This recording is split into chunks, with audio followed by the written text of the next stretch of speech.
ભગવાનની પાસે તમે જાઓ ને એટલે તમને આનંદ મળે. શું કામ ખબર છે?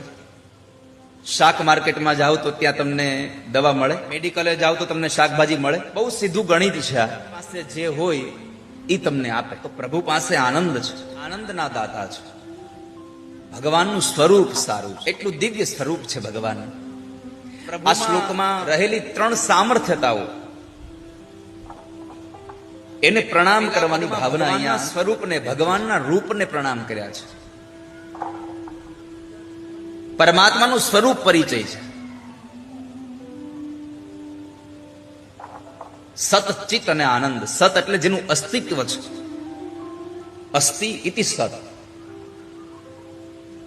જે ક્યારેય હણાતું જ નથી. બીજું, સત્ય ક્યારેય બહુવચન હોય જ નહીં. સત્ય હંમેશા એક વચન હોય.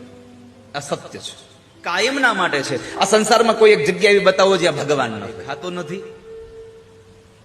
એનો અર્થ એવો ન સમજશો કે ભગવાન નથી.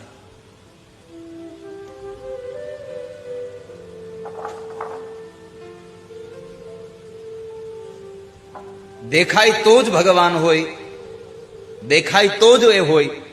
આપણને ભગવાન આ શરીર આપ્યું, માન્યતામાં જશો. આપણી જ આંખો